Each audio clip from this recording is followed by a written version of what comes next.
Hello, स्वागत है आप सबका हमारे इस चैनल में जिसका नाम है डॉक्टर टेक ब्लॉगर। तो हम पिछले वीडियो में हेल्थ एंड मेडिकल सेक्टर में बात किए थे विटामिन के बारे में। नहीं देखे तो आप आई बटन में क्लिक करिए, जाके देख लीजिए। आज हम बात करेंगे हॉर्मोन्स के बारे में। पर हॉर्मोन्स एक बहुत कॉम्प्लिकेटेड चैप्टर है, तो इसलिए मैं आज हॉर्मोन्स के बारे में आपको नहीं बता सकता। ये बहुत कॉम्प्लिकेटेड है। इस पर जाने के लिए आपको बहुत कुछ आपको पहले जानना पड़ेगा, ठीक है। आज हम बात करेंगे जेनेटिक्स के बारे में। जेनेटिक्स भी एक बहुत कॉम्प्लिकेटेड चैप्टर है।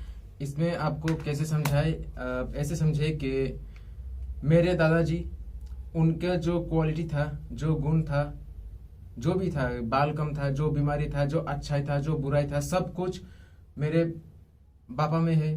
मेरे पिताजी का जो भी क्वालिटी है, बाल कम है, जो बीमारी है, अब मुझ में है, ठीक है। अब जब मेरा बच्चा होगा तो मेरा जितना सारा क्वालिटी है सब उसमें भी जाएगा, जितना अच्छाई बुराई सब कुछ। जेनेटिक्स ऐसा होता है कि एक पेरेंट मतलब माता पिता, उनका दोनों का क्वालिटी जब अपने बच्चों का ट्रांसफर होता है, ठीक है। ये हम ट्रांसफर होने का तरीका को हम बोलते हैं जेनेटिक्स। अब जेनेटिक्स एक डिपेंड करता है एक चीज में, जो हम जीन बोलते हैं। जीन क्या है? जीन अलादीन का चिराग में जो भूसरी वाला जीन है, वो वाला जीन नहीं, ठीक है। जीन मतलब एक इंफॉर्मेशन जो हमारे सेल या कोशिकाओं के अंदर रहता है, ठीक है। दो चीज से बनता है, एक डीऑक्सीराइबोन्यूक्लिक एसिड, दूसरा राइबोन्यूक्लिक एसिड। अब राइबोन्यूक्लिक एसिड में बात करेंगे हम। के पहले आपको दो चीज जानना पड़ेगा। एक होता है मोनोमर, दूसरा आता है पॉलीमर। मोनोमर क्या है? जैसे कार्बोहाइड्रेट बहुत तरह का होता है, मैंने कार्बोहाइड्रेट के वीडियो में बताया था। प्रोटीन भी बहुत तरह का होता है, ये भी मैं प्रोटीन के वीडियो में बताया था। फैट भी बहुत तरह का होता है, ये भी मैंने प्रोटीन के वीडियो में फैट के वीडियो में बताया था, ठीक है। तो बहुत सारा कार्बोहाइड्रेट, तरह तरह के मोलिक्यूल जब एक साथ होता है, इसको हम बोलते हैं मोनोमर।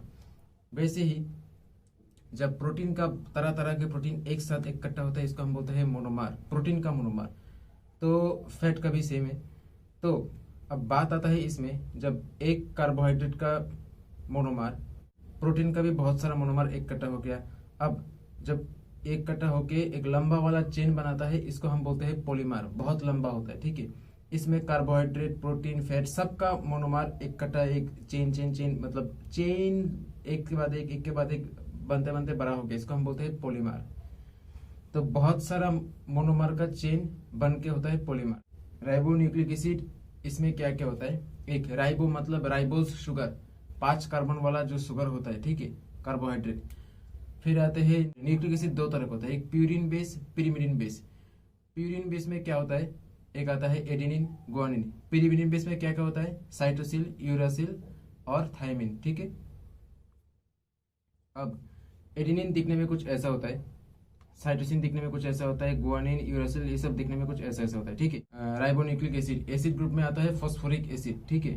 राइबोन्यूक्लिक एसिड में क्या होता है?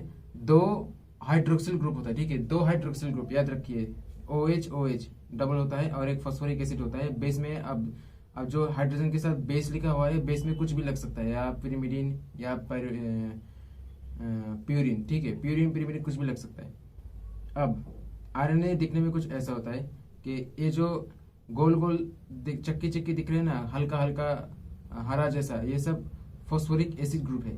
साथ में 5 कार्बन वाला राइबोज शुगर है, देखिए। और उसमें साथ साथ लगा है एक साइड में साइटोसिन, एक साइड में गुआनिन, एक साइड में एडेनिन, एक साइड में यूरासिल। तो राइबोन्यूक्लिक एसिड को हम थोड़ा जूम करते हैं, दिखने में कुछ ऐसा होता है। इसको और जूम करते हैं, दिखने में कुछ ऐसा होता है, ठीक है। तो राइबोन्यूक्लिक एसिड, आरएनए, हम शॉर्टकट बोलते हैं आरएनए। आरएनए कितना टाइप होता है? 3 टाइप होता है, एक मैसेंजर आरएनए, ट्रांसफर आरएनए और राइबोसोमल आरएनए। शॉर्टकट में हम इसको एमआरएनए, आरएनए, टीआरएनए बोलते हैं। मैसेंजर आरएनए हमारे शरीर में 5 से 10% है। ट्रांसफर आरएनए हमारे शरीर में 10 से 20% है, और मैक्सिमम है 50 to 80% राइबोसोमल आरएनए इनमें। अब ये एमआरएनए या मैसेंजर आरएनए क्या है, ये आप देखिए। एमआरएनए क्या होता है?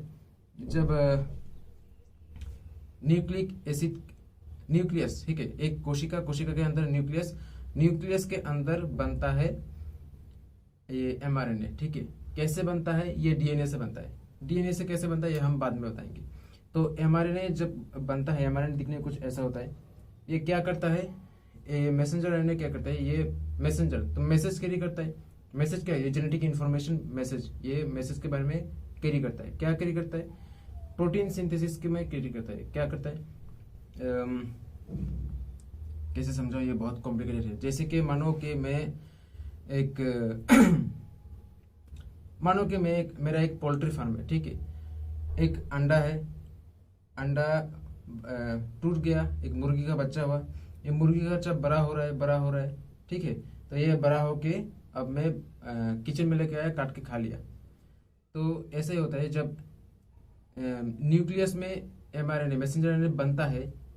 बनने के बाद ये जब थोड़ा बड़ा होता है, बड़ा होने के बाद ये न्यूक्लियस से बाहर आ जाता है, बाहर आके साइटोप्लाज्म में आता है।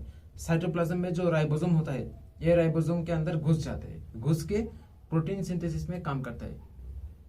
समझा नहीं?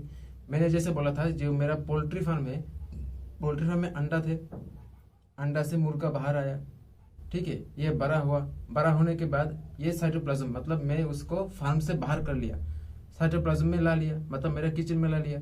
अब मैंने उसको काट के पका के खा लिया, मैं राइबोसोम हूँ, मैंने उसको खा लिया। अब मेरे अंदर जो प्रोटीन गया, चिकन प्रोटीन सिंथेसिस हो रहा है। समझा ना? तो इसी तरह मैसेंजर आरएनए साइटोप्लाज्म में आके प्रोटीन के अंदर घुस जाता है, वो तक प्रोटीन सिंथेसिस होता है। फिर आते ट्रांसफर आरएनए। ट्रांसफर आरएनए क्या करता है? ये भी ट्रांसफर आरएनए, अच्छा मैंने एक चीज बताना भूल गया। मैसेंजर आरएनए में 2 से 250 न्यूक्लियोटाइड्स होता है, ठीक है। ट्रांसफर आरएनए में 70 से 90, 76 से 90 ऐसा न्यूक्लियोटाइड होता है। क्या करता है? ये सोल्यूबल होता है, इसको सोल्यूबल आरएनए बोलते हैं। क्यों? क्योंकि ये नमक में घुल जाता है, पिघल जाता है।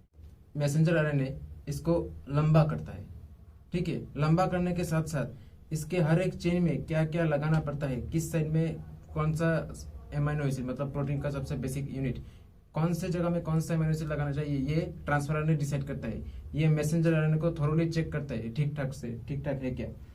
तो फिर आते हैं राइबोसोमल आरएनए। ये क्या करता है? ये जितने सारे राइबोसोम है, अब न्यूक्लियस के अंदर भी जो राइबोसोम है, न्यूक्लियस के बाहर साइटोप्लाज्म जो राइबोसोम है, सबके अंदर आरएनए जाके चिपक जाता है। ये एक तरह का आरएनए जो ये चिपकने वाला काम करता है। ये करता क्या है? ये भी प्रोटीन सिंथेसिस करता है, ठीक है। अब हम बात करेंगे डीएनए के बारे में। एक आरएनए में होता है पेंटोस शुगर, मतलब राइबोस शुगर। राइबोस में क्या होता है? दो जगह में 2 हाइड्रोक्सिल ग्रुप होता है, एक होता है OH, एक दूसरा OH, 2 हाइड्रोक्सिल ग्रुप रहता है। अगर एक हाइड्रोक्सिल ग्रुप से एक ऑक्सीजन मैंने निकाल दिया तो ये डीऑक्सी हो गया, मतलब डीऑक्सी मतलब ऑक्सीजन निकल गया। हाइड्रोजन के साथ एक बेस लगा हुआ था, बेस में प्यूरिन या पिरिमिडिन। अगर आरएनए में क्या होता है? यूरासिल लगता है। अगर यूरासिल हट के थाइमिन लग गया तो ये बन गया डीएनए। डीएनए में क्या होता है? एक तो ऑक्सीजन निकल गया, ऊपर से यूरासिल को हटा के थाइमिन लग गया, ये बन गया डीएनए। अब डीएनए आप देख सकते हो कुछ इस तरह होता है, ये तस्वीर इस तरह होता है, डीऑक्सीराइबोन्यूक्लियोसाइड। इसको थोड़ा और जूम करते हैं तो क्या क्या आता है? ये लाल लाल जो गोल गोल चक्की जैसा आता है, ये तो फास्फोरिक एसिड आपको पता है। साथ में डीऑक्सीराइबोस राइबोन्यूक्लियोसाइड होता है, साथ में उसका प्यूरिन और पिरिमिडिन बेस लगा होता है, adenine, guanine, cytosine, thymine, not uracil. Uracil सिर्फ और सिर्फ आरएनए के लिए, थाइमिन बनता है सिर्फ और सिर्फ डीएनए के लिए, बस इतना याद रखो। अब डीएनए जब पैदा होता है, अब ये अकेला रह नहीं सकता, इसके लिए इसको दोस्त चाहिए। दोस्त भी सेम डीएनए एक स्ट्रक्चर बनता है, ये दोनों एक के साथ एक बॉन्ड होता है। कैसे? चारगफ का एक रूल है, जो एडेनिन हमेशा थाइमिन के साथ कनेक्ट होगा और गुआनिन हमेशा साइटोसिन के साथ कनेक्ट होगा। अगर गलती से भी एडेनिन साइटोसिन के साथ कनेक्ट हो गया तब गड़बड़ हो जाएगा। अगर गुआनिन थाइमिन से कनेक्ट हो गया, गड़बड़ हो जाएगा, ठीक है। एडेनिन हमेशा हमेशा के लिए थाइमिन के साथ और गुआनिन हमेशा हमेशा के लिए साइटोसिन के साथ। ये एक फॉर्मूला है, ये यूनिवर्सल ट्रूथ है। ये किसी को अगर अदल बदल हो गया, गड़बड़ हो जाएगा। अब ये दोनों एक दूसरे के साथ जुड़ते कैसे? हाइड्रोजन बॉन्ड से, ठीक है। और एक एक चेन, ये एक डीएनए पार्ट है, डीएनए चेन है, ये भी एक डीएनए चेन है, दोनों भी एक साथ जुड़ते हैं, वो भी हाइड्रोजन बॉन्ड से, ठीक है। तो इधर आप देख सकते हो कि एडेनिन के साथ थाइमिन, गुआनिन के साथ साइटोसिन। तो एक बात याद रखिए कि एडेनिन थाइमिन दोनों में लगता है डबल हाइड्रोजन बॉन्ड, और साइटोसिन गुआनिन ये मॉलिक्यूल का साइज बड़ा है, इसलिए 3 हाइड्रोजन बॉन्ड लगता है, ठीक है, 3-3। तो इस साइड में भी डीएनए चेन, इस साइड में भी डीएनए चेन, तो ये बन गया। जूम करने में से ऐसा लगता है। आप पूछेंगे ये सांप जैसा पेचीला क्यों है? क्योंकि डीएनए अगर ऐसा रहेगा तो ये बहुत लंबा होगा, ठीक है। पर हमारा सेल का साइज बहुत छोटा छोटा है, इतना लंबा लंबा चेन जगह नहीं होगा। एक डीएनए कम से कम 2 मीटर लंबा होता है। जगह बनाने के लिए ये चेन ऐसा खड़ा पूरा लंबा नहीं रह सकता, दोनों एक साइड ऐसे, तो इसलिए इसको पेंचा देता है, या पेचीदा हो गया, ठीक है। पेचीदा हो गया। 8,000 से 10,000 टाइम ये फोल्ड होता है, एक के बाद एक फोल्ड होने के बाद ये सेल के अंदर जगह होता है। तो डीएनए का फंक्शन क्या होता है? डीएनए का फंक्शन होता है रेप्लिकेशन करना, एनकोडिंग करना, इंफॉर्मेशन को एक अंदर में जुड़ा करना, म्यूटेशन बदल जाना, रिकॉम्बिनेशन खुद को रिपेयर करना, जीन एक्सप्रेशन अपने वंश को आगे बढ़ाना।